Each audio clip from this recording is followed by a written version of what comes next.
Découvrir le Maroc des villes impériales, les anciennes capitales du pays, c'est traverser des paysages sans cesse renouvelés et un patrimoine architectural, culturel, artistique et humain à chaque fois différent. Car chacune de ces cités mythiques a été fondée par une grande dynastie arabe ou berbère qui, à un tournant de l'histoire, en a fait sa capitale.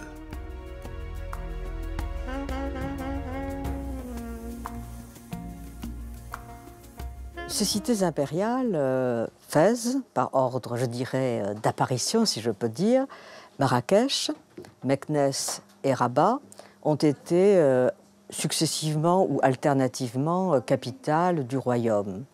Un royaume qui a vu le jour, ou en tout cas les prémices, au IXe siècle, à la fin du IXe siècle, avec l'arrivée de la première dynastie monarchique, qui sont les Idrissides. Idriss, qui est devenu Idriss Ier ensuite, est arrivé, c'était le descendant du prophète, un descendant d'Ali, gendre du prophète, et il était pourchassé par le calife de Bagdad qui voulait absolument le faire assassiner. Donc il s'est éloigné le plus possible, il a quitté l'Arabie Saoudite, il est arrivé à Fès et il s'est fait habilement reconnaître comme imam par la population berbère qui n'était pas encore islamisée à l'époque, ou très peu. Après les Idrissides qui ont régné un siècle, se sont succédés 5 autres dynasties. Les Almoravides qui se sont installés, eux, à Marrakech, qui étaient des nomades berbères qui venaient du sud et qui sont arrivés dans cette oasis luxuriante qui était au pied du Haut Atlas, dans laquelle ils se sont installés. Aux Almoravides ont succédé les Almohades. Ils sont arrivés à la tête de cavaliers, ils venaient du sud, et c'était des gens qui étaient des unitaires. C'est d'ailleurs le mot almohade veut dire unitaire. Donc des gens extrêmement durs qui ont d'ailleurs, contrairement à leurs prédécesseurs, fait beaucoup, je dirais, souffrir les minorités chrétiennes. Elles étaient très peu nombreuses, il y en avait très peu, mais juives également, puisqu'ils croyaient en l'unicité, ils voulaient imposer l'unicité de Dieu. Aux Almohades ont succédé les Mérinides qui, eux, ont choisi pour capitale Fès. Donc on revient à Fès. Fès qu'ils ont orné de splendides bâtiments. Ils ont été de très bons, très grands constructeurs, des gens très raffinés. Et ils ont laissé le pouvoir à leur tour aux Saadiens, qui sont revenus, eux, sur Marrakech.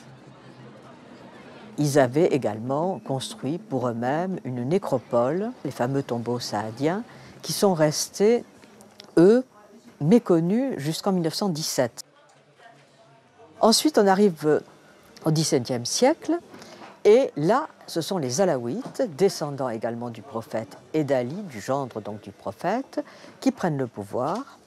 Et parmi les tout premiers monarques, le second est le fameux Moulay Ismaïl, qui a laissé la mémoire d'un souverain sanguinaire, cruel, ce qu'il fut, mais il fut surtout un visionnaire, un homme qui a vraiment construit sur la base de ce qui avait été fait avant lui, qui a jeté les bases de l'État marocain. Il a créé une administration et il a surtout ressuscité cette ville de Meknès qui était totalement endormie et dont il fit sa capitale. Et la dynastie alaouite est la plus longue puisqu'elle perdure aujourd'hui. Nous avons le souverain Mohamed VI qui est donc dans la lignée de ses ancêtres qui sont arrivés au XVIIe siècle. À Grand Roi, grande ville, écrivait au XIVe siècle l'illustre historien maghrébin Ibn Khaldoun.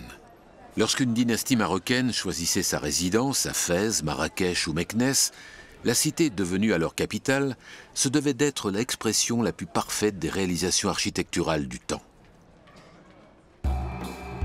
Les villes impériales du Maroc présentent toujours le même schéma, une structure urbaine dense et enserrée entre les remparts. De grands axes relient les portes de l'enceinte au milieu de l'enchevêtrement des ruelles. En dépit de cet apparent désordre, la construction de ces cités obéit à des impératifs issus d'une logique spécifique.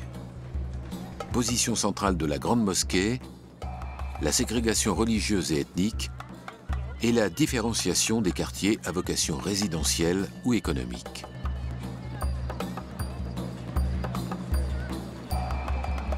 Les ruelles constituent une véritable toile d'araignée qui relie le dedans au dehors.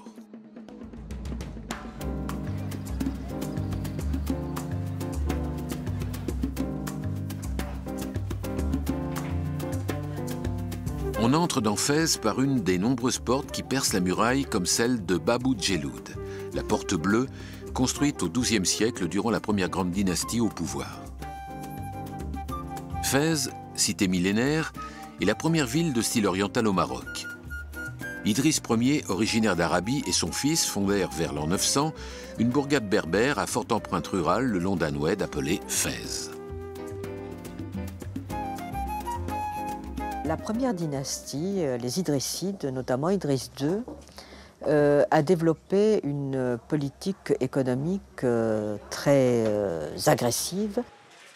Il a constitué une caste de commerçants, de gens qui sont devenus de grands bourgeois, très prospères. Et il a donc développé, évidemment, il a fait de cette ville, une puissance, une véritable puissance locale, mais une puissance économique. Fès va devenir pendant plusieurs siècles une capitale politique, mais aussi intellectuelle au Maroc, et devient un centre de rencontres et d'échanges internationaux. Aujourd'hui, la ville compte environ 1 million d'habitants. Elle est la 3e ville du Maroc. Quand les Mérinides sont arrivés, les Mérinides ont donné, je dirais, un élan à la ville. Pour vous donner une idée, au XIIe siècle, Fès comptait 120 000 maisons. La dynastie mérinide est la seconde dynastie au pouvoir qui va asseoir la grandeur et la réputation de la capitale du milieu du XIIIe siècle au milieu du XVe.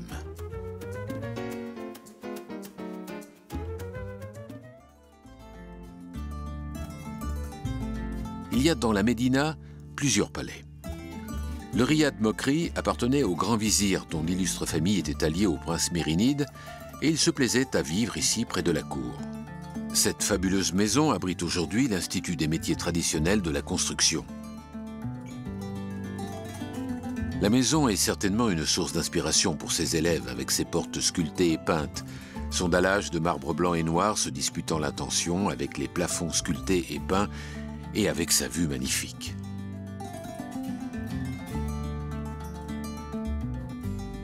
Ce qu'on appelle riad, c'est une maison construite autour d'un jardin. On ouvrait une porte qui donnait sur la rue, et il y avait une petite entrée obscure, et par un couloir, on accédait à ce qu'on appelle le riad, la cour, le jardin intérieur, où là, on était totalement ébloui. Les jardins sont ce qui se fait de mieux à Fès. Arbres fruitiers, jasmin, chèvrefeuille, romarin ou lavande.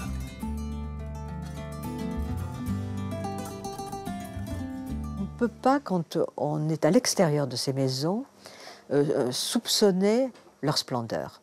Parce que, comme tout bourgeois qui se respecte, on ne montrait quand même pas trop sa richesse.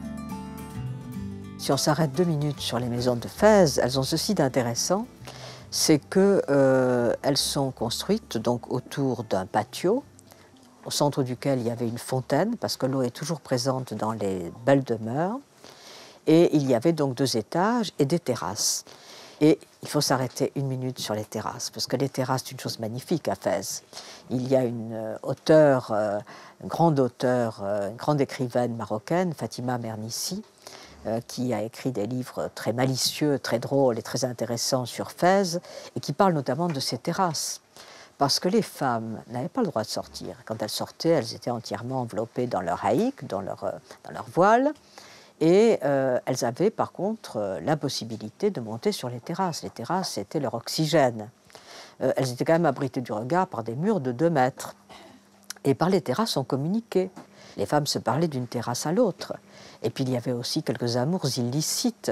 C'était les frères Tarot qui parlaient des terrasses de Fès en disant que c'était l'endroit où où se déroulaient les amours suspendus. C'est à partir de cette époque que l'on peut restituer à Fès, l'ancienne, le cadre de vie urbain avec des édifices encore en place, les organes sécuritaires comme les remparts utilitaires avec les fontaines et les souks, les lieux de culte comme les mosquées, et enfin les espaces publics et privés avec les hammams et les habitations. Plus tard, le pacha El Glaoui, autre notable, eut lui aussi son palais en ville. Il appartenait aux tribus de guerriers qui existent depuis le XVIIIe siècle. Il était un chef militaire, politique et spirituel. Son palais couvre 13 000 mètres carrés répartis en 17 maisons. Il y a plus de 1000 pièces, 4000 portes et fenêtres, 2 grands jardins, un cimetière, des bains morts, un four et un garage. Dans une seule pièce, on peut compter le nombre de motifs décoratifs différents. Il y en a plus de 250. Pas une pièce n'est semblable à une autre.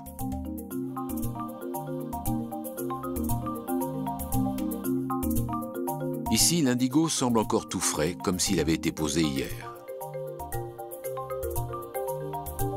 Tout le mobilier était en double, marocain et européen. La cuisine fonctionnait 24 heures sur 24, et quand le Glaoui était là, les cuisiniers préparaient pour chaque repas 7 tagines différents, et lui en choisissait un au dernier moment. Fès, qu'on appelle souvent l'Athènes, enfin qu'on appelait à l'époque l'Athènes de l'Afrique, était une ville qui a eu un prestige intellectuel et économique très très important. C'était évidemment un carrefour crucial pour le commerce, puisque toutes les caravanes qui apportaient l'or, les épices qui venaient du sud passaient par Fès. Le souk El Atarine est le souk des épiciers, du commerce, des dattes et des noix. Il est sans conteste le marché le plus coloré de Fès.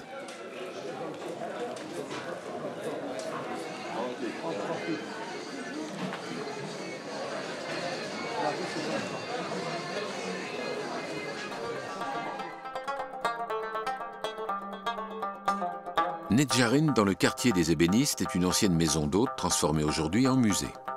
La structure et les décors de bois, d'une sobriété magnifique, sont posés sur des piliers de marbre blanc. La réalisation est parfaite, d'une grande harmonie. Fès devint, après la chute de Grenade en 1492, la principale héritière de la civilisation hispano-maghrébine. Elle s'enrichit d'influences véhiculées par les réfugiés d'Andalousie. Les différents types de broderies, le tissage brocart, les motifs de décoration en bois à usage architectural emportent la marque.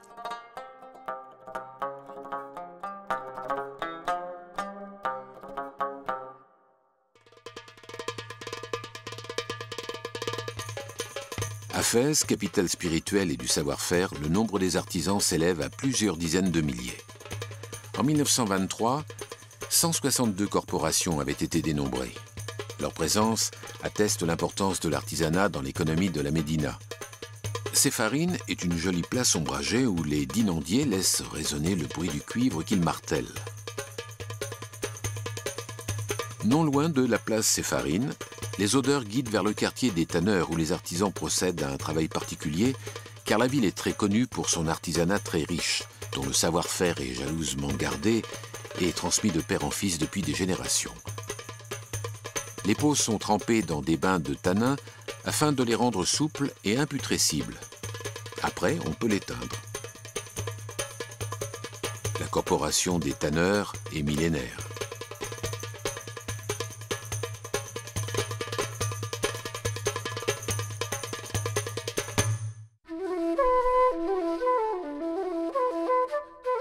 Le palais Mnebi est l'un des plus beaux monuments de Fès en plein cœur de la Médina. Il a nécessité le travail des meilleurs artisans marocains durant 15 ans, à la fin du XIXe siècle. Ce fut la demeure du ministre de la Défense sous le régime du sultan, avant d'abriter en 1912 la signature du traité de protectorat entre la France et le Maroc.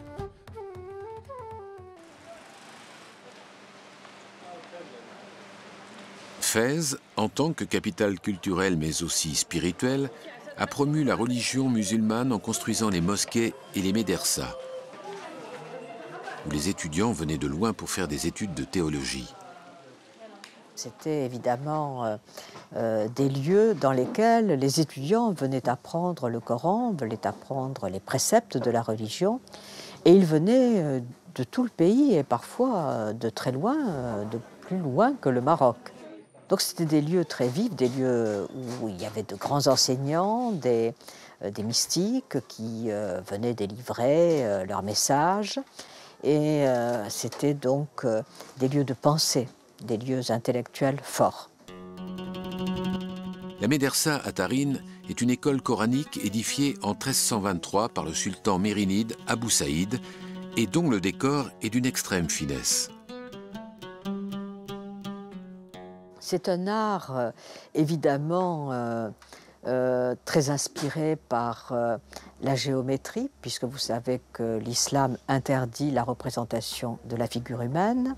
Donc c'est un art très ornemental, très fleuri, très géométrique et qui correspond à des canons qui sont fixés et qui sont extrêmement rigoureux. Cette architecture est très ornementale parce qu'elle fait appel à l'ingéniosité d'artisans qui sont mais absolument remarquables.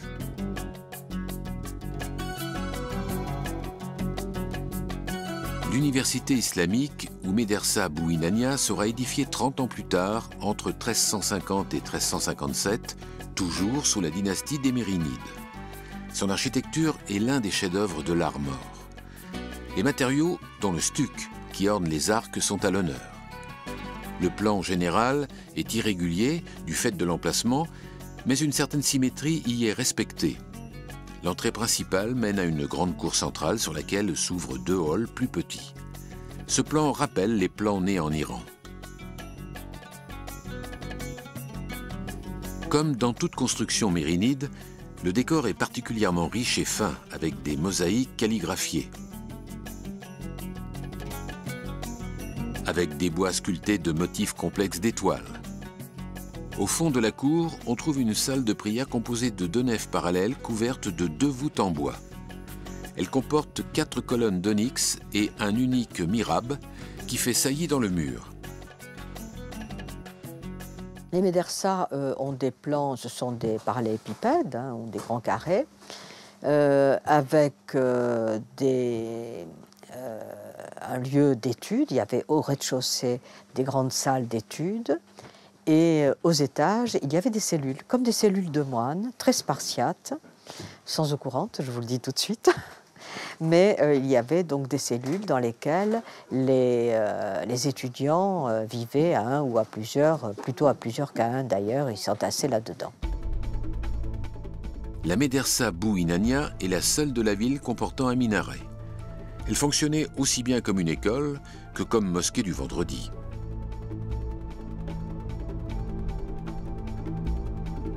Darbata est un palais construit au début du XXe siècle par le sultan Moulay El Hassan.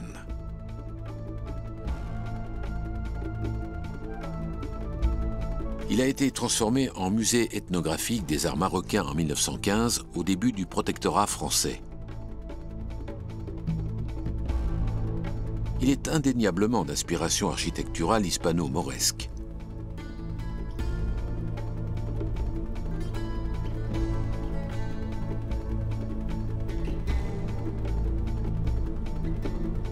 Appelés monuments verts, les jardins du palais, construits au XIXe siècle par le sultan, ont été restaurés. Durant la reconquête espagnole, les musulmans et les juifs connurent l'exode en Espagne. Des familles entières andalouses furent déplacées vers le Maroc. Une symbiose de la culture judéo-islamique avait prévalu en Andalousie et trouvé un écho similaire à Fès. Le pays possède une forte minorité juive depuis toujours qui varie selon les vicissitudes politiques. Le cimetière juif date du XIIIe siècle. C'est un endroit bien au calme dans la ville bruyante.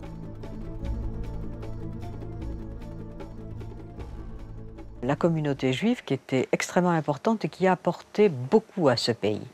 Parce qu'à Fès, notamment, eh bien, il y avait des populations juives qui travaillaient dans des secteurs évidemment particuliers. Ce n'étaient pas des cultivateurs, ils étaient commerçants.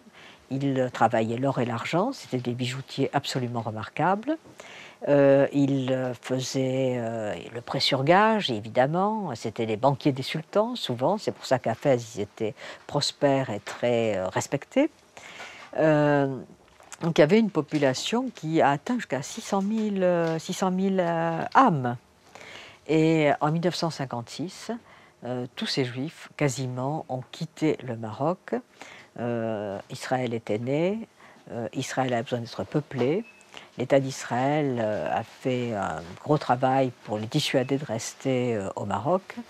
Et aujourd'hui, il ne reste plus que 3000 et quelques juifs au Maroc, résidant au Maroc.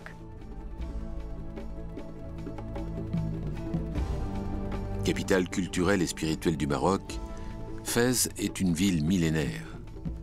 En la parcourant, on peut facilement se laisser emporter à travers son histoire. Des Idrissides aux Alaouites, des Andalous aux Juifs, toutes les dynasties et tous les peuples ont laissé leur empreinte sur la ville.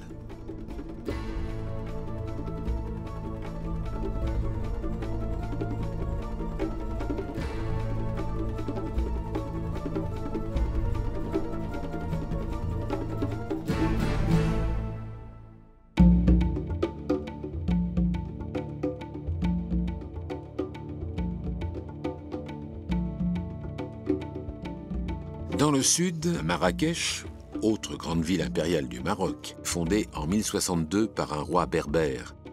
Surnommée la Perle du Sud ou la Ville Ocre, elle compte aujourd'hui environ 900 000 habitants et elle est la capitale touristique du pays. La mosquée Koutoubia est un édifice religieux construit en 1108. Il est représentatif de l'art des Almohades, la dynastie régnante au XIIe et XIIIe siècle, au Maghreb et en Andalousie. La dynastie berbère almohade prônait une architecture assez austère, reflétant un certain ascétisme. La mosquée Koutoubia ne fait pas exception. Dominant la cité du haut de ses 77 mètres, le minaret est le symbole de la ville.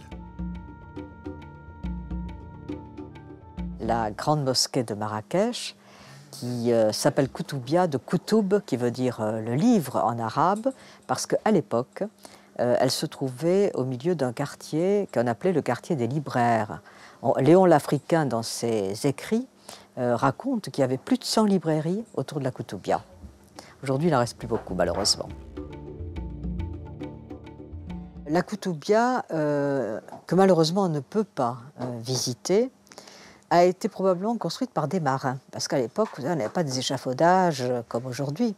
Et pour construire ces grands minarets, il fallait être très leste, très habile. On s'encordait, on montait, et on avait probablement fait appel à des marins. Pourquoi je raconte ça? C'est que dans l'intérieur du minaret, il y a encore sur les murs des gravures de bateaux de l'époque, de galères. Donc on pense qu'ils avaient un peu la nostalgie de la mer, ces braves maçons, et qu'ils avaient laissé leurs traces. Jouxtant la Koutoubia, la place Djema El Fna est la principale attraction touristique de Marrakech. Véritable cour des miracles, elle est animée d'une vie intense où le misérable et le sublime se mêlent pour offrir un spectacle hallucinant. Badauds, musiciens, boutiquiers, danseurs, charmeurs de serpents, mendiants et guérisseurs forment une foule hétéroclite et bigarrée. L'espace culturel de la place Djema El Fna a été inscrit par l'UNESCO en 2001 en tant que patrimoine culturel immatériel de l'humanité. Célèbre dans le monde entier pour sa palmeraie et son minaret, Marrakech est un véritable spectacle vivant où les hommes et le folklore local sont habilement mis en scène dans un décor médiéval.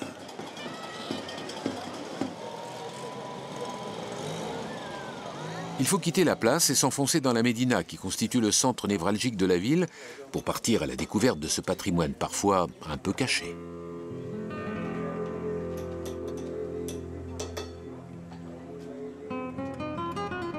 Le patrimoine culturel de la ville est impressionnant. La médersa Ben Youssef est l'un des monuments les plus intéressants de la ville. Édifiée au XVIe siècle, cette école coranique, joyau de l'architecture arabo-andalouse, est la plus vaste du Maghreb.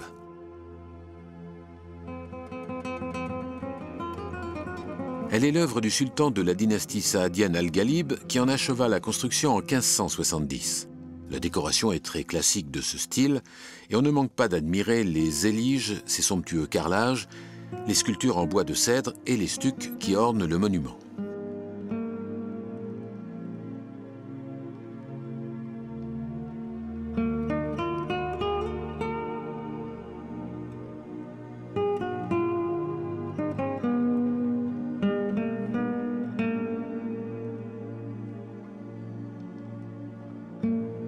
À l'opposé de la porte d'entrée, de l'autre côté du bassin rectangulaire, s'ouvre la salle de prière constituée de 3 nefs délimitées par des piliers de marbre supportant des arcs ciselés.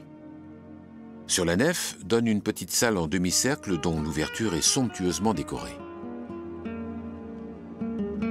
Cette salle recèle le mihrab, recouvert d'une dentelle de plâtre sculpté formant des alvéoles.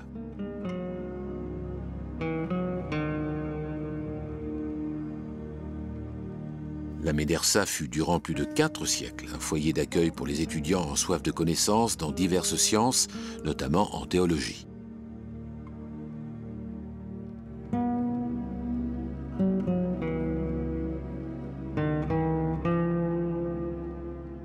Pour vous donner une idée, à la médersa Ben Youssef de Marrakech, on raconte qu'il y avait plus de 900 étudiants qui étaient dans la médersa.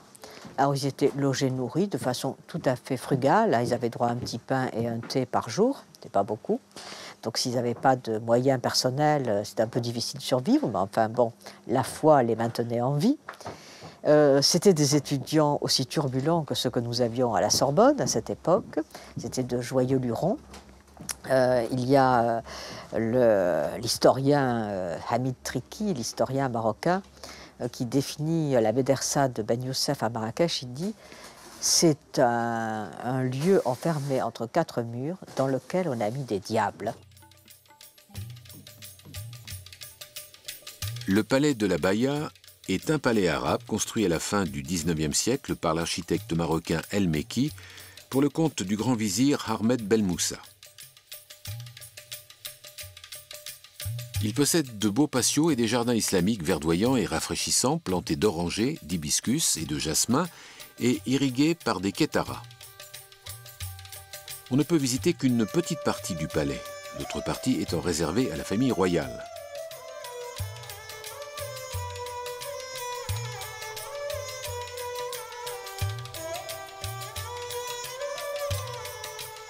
Sept années ont été nécessaires à sa construction.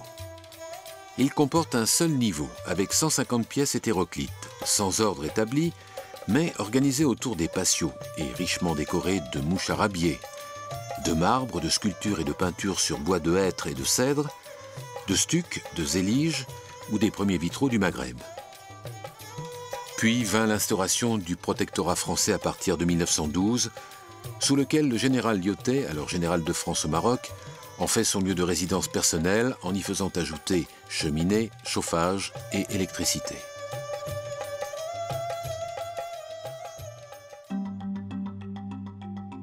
Le palais El Badi, littéralement le palais de l'incomparable, est un ensemble architectural construit à la fin du XVIe siècle.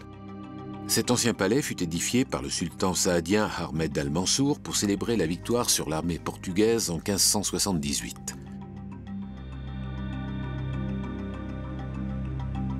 Aujourd'hui, il ne reste qu'une immense esplanade creusée de jardins, plantée d'orangers et entourée de hauts murs. En effet, en 1696, le sultan alaouite Moulay Ismaïl a pris ce qu'il y avait de plus riche dans ce palais pour construire la ville impériale de Meknès. Le palais Badi a été rasé, le palais saadien. Il n'en reste que des ruines, très émouvantes d'ailleurs, mais il n'en reste que des ruines. On ne peut, quand on visite ces ruines, on ne peut avoir aucune idée de la splendeur de ce qu'était ce palais quand on en lit les descriptions. Symbole de puissance, l'ensemble palatial exprimait le faste du souverain tant auprès de ses sujets que des ambassades étrangères. Il était le cadre d'audiences solennelles et de fêtes. Considéré comme un joyau de l'art islamique, sa construction fut influencée par l'Alhambra à Grenade en Espagne. Les restes de cet ensemble palatial qui comptait 360 pièces et où maintenant de nombreuses cigognes font leur nid sont ouverts au public et accueillent chaque année le festival du folklore marocain.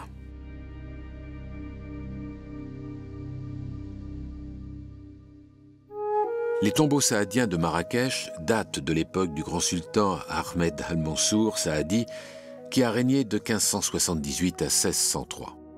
À l'extérieur se trouvent les tombes des soldats et des serviteurs et un jardin de la nécropole.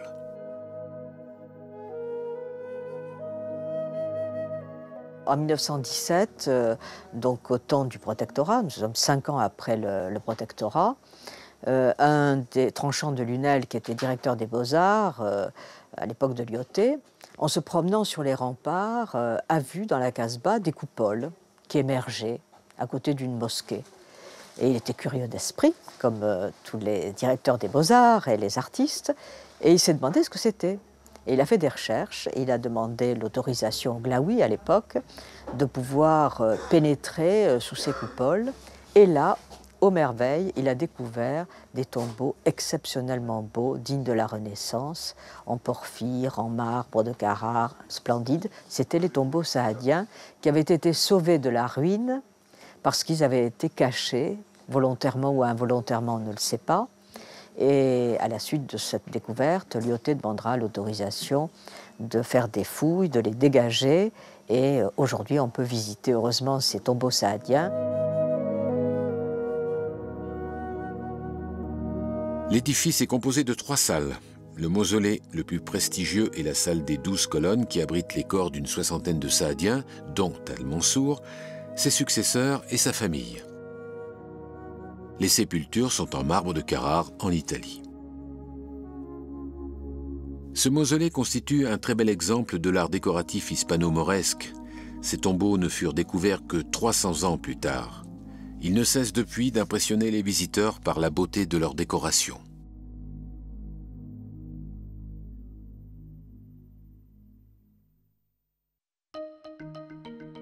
Planté d'oliviers souvent centenaires, le jardin de la Ménara concentre son charme dans son vaste bassin central creusé au XIIe siècle à l'époque almohade. Les Almohades ont eu l'art, ont développé l'art du jardin. Et la Ménara, que l'on peut toujours visiter aujourd'hui, qui était ornée de pavillons dans lesquels les princes, leurs femmes venaient pique-niquer, profiter des fleurs. Et l'art des jardins, qui vient d'Andalousie d'ailleurs, a été très très développé avec l'irrigation dont on a parlé à Marrakech.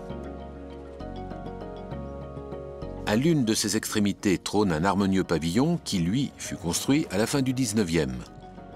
On raconte que le jardin de la Ménara fut le lieu des rendez-vous galants des sultans. Un bel endroit pour finir au calme la traversée de Marrakech.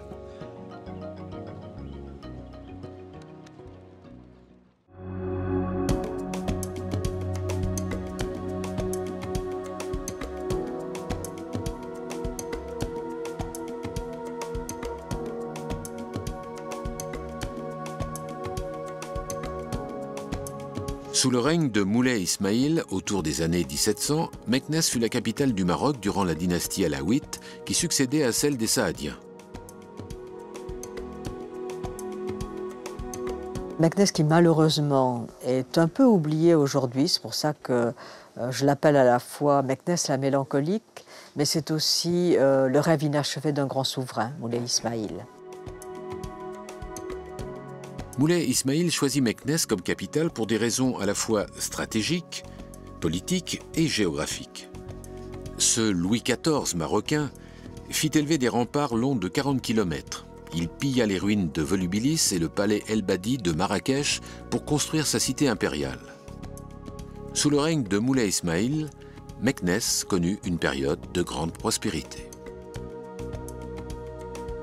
Certaines portes des remparts sont de toute beauté. Elles justifient l'appellation de Meknès, la capitale aux belles portes. Parmi, disons, les vestiges, il reste une très très belle porte, peut-être une des plus belles portes du Maroc, qui est la porte Bab, c'est-à-dire Bab el-Mansour, qui a été immortalisée par Delacroix.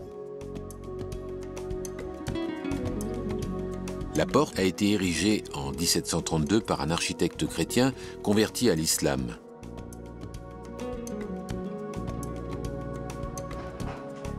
La porte donne accès à la Casbah sur la place El Hidim.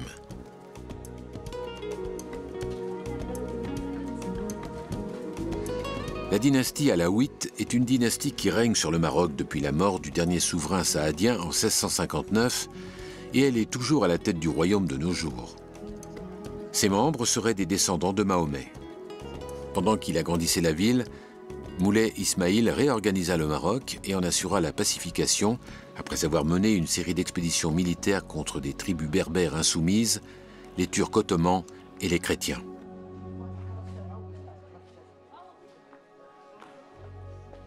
À l'heure chaude, il fait bon s'enfoncer dans les ruelles ombragées de la Médina et entrer dans la fraîcheur d'un musée. Il a fallu attendre la fin du XVIIe siècle et l'avènement du deuxième sultan alaouite, qu'était Moulay Ismaïl, pour que la ville de Meknès se place au premier rang des cités impériales. Le musée de la ville propose toute une collection d'objets qui rappellent les fastes heures de la cité. Meknès portait d'ailleurs d'autres surnoms, tels le Versailles du Maroc ou le Petit Paris, soulignant la beauté de la cité qui lui valut son titre de plus belle ville impériale du royaume.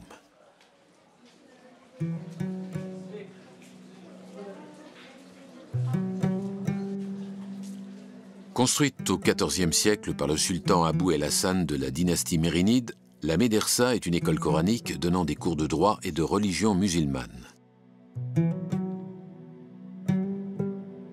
Le monument contient un grand patio, un lieu d'ablution, des salles de classe, une salle de prière et des cellules où logeaient les étudiants. C'est une merveille de l'architecture islamique. La cour centrale est un symbole d'élégance orientale.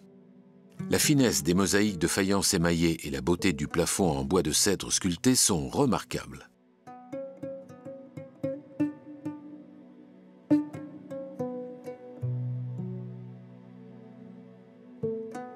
Chaque petite fenêtre en bois du premier étage indique une chambre d'étudiant. Avec ses éliges, ses stucs finement travaillés et ses bois sculptés, la cour est le fleuron de la médersa.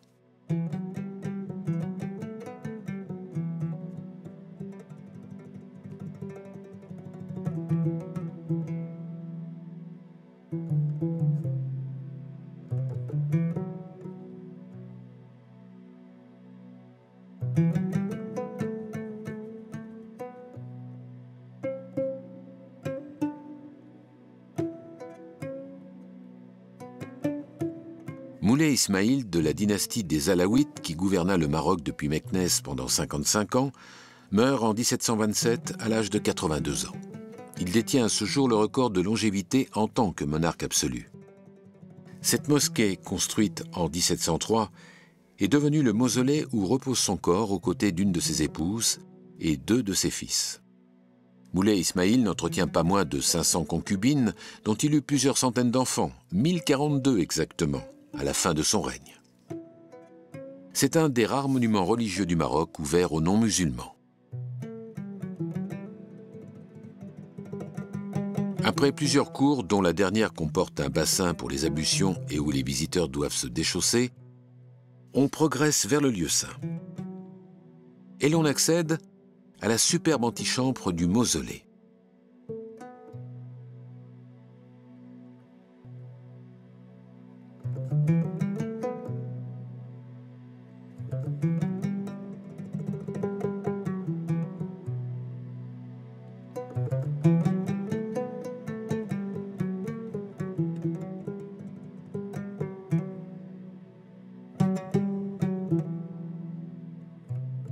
De là, on peut voir, sans y pénétrer car l'accès est réservé, la chambre funéraire richement décorée du sultan.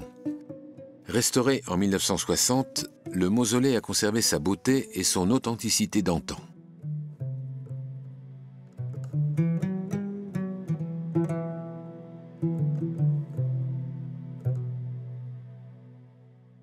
Moulay Ismaïl a régné en même temps que Louis XIV, avec lequel il a entretenu des relations tout à fait amusantes et intéressantes, parce que il y avait à l'époque une république de corsaires à Salé, à côté de Rabat, et beaucoup de captifs chrétiens étaient emprisonnés à Meknès.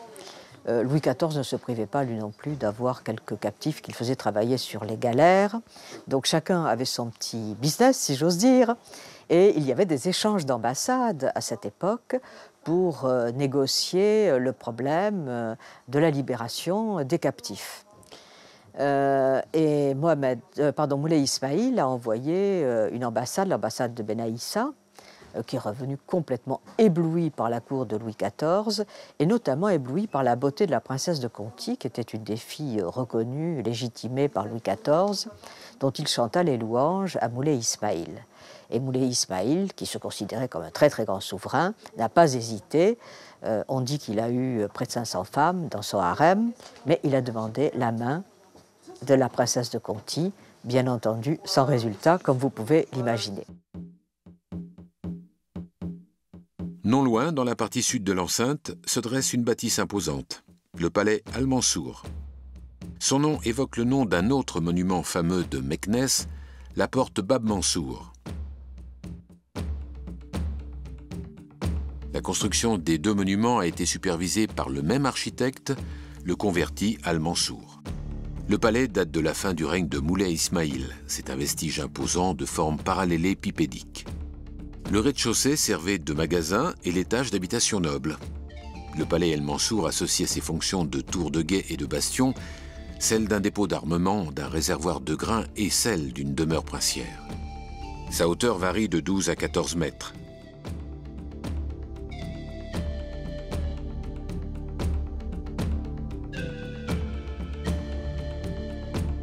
Ici, l'usure du temps a fait son œuvre. Il ne faut pas oublier que les constructions de cette époque, et jusqu'à une époque très très récente, étaient des constructions de terre crue, d'adobe, donc des constructions fragiles. Pour que cet habitat de terre soit conservé, il faut chaque année le rénover, l'entretenir, passer des enduits. Quand une ville ou quand une maison est abandonnée, très vite, elle est mangée par l'humidité et elle s'écroule.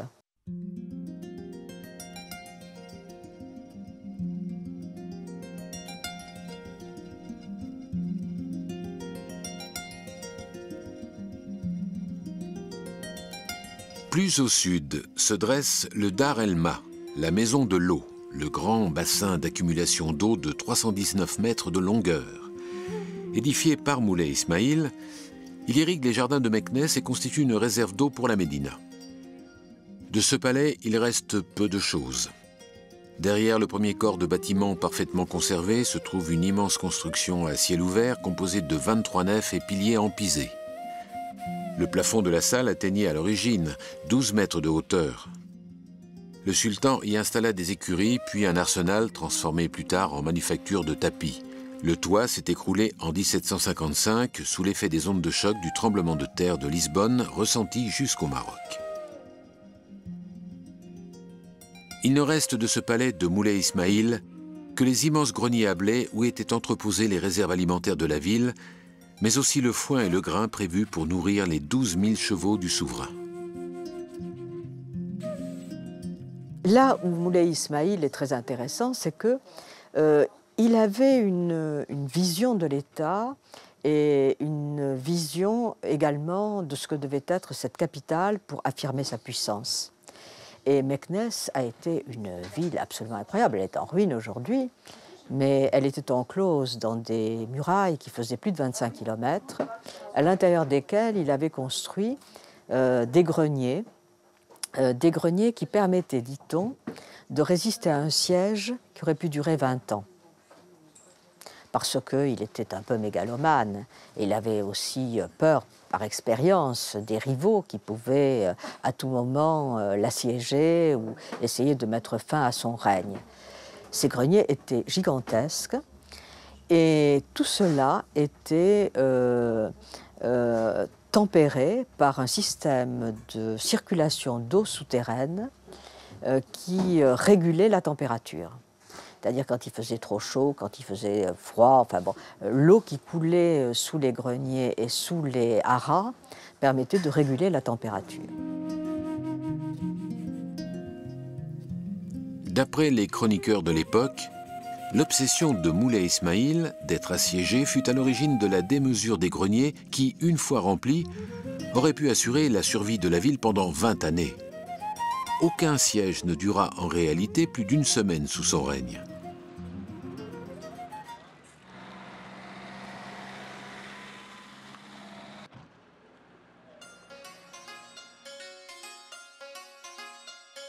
Jamaï est un palais construit, lui, en 1882. Il appartenait au grand vizir du sultan Hassan Ier à la fin du 19e. Sa construction a duré 2 ans et montre tous les fastes du Maroc à cette charnière du XXe siècle.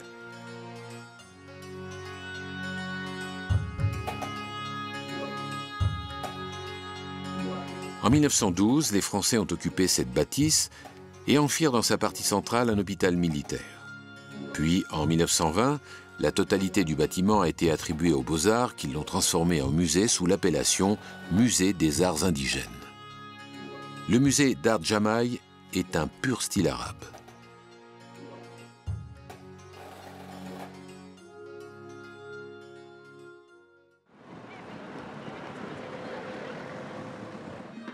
Le soir tombe et la foule commence à s'agglutiner pour ce rendez-vous incontournable de convivialité. Sur la grande place souffle comme une fraîche brise, un air de liberté.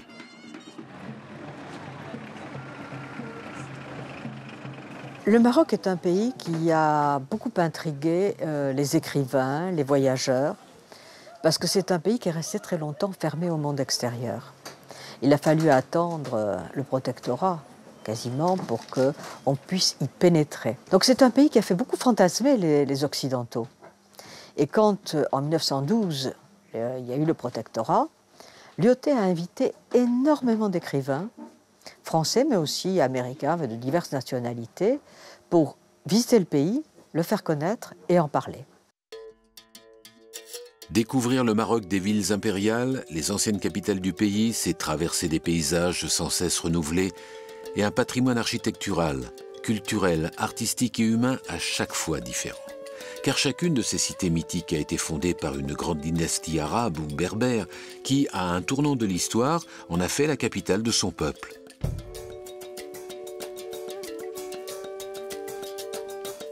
La présence de la cour dans une cité décide de l'aspect monumental de ses édifices, du perfectionnement de son architecture et de son art et, finalement, de ses dimensions.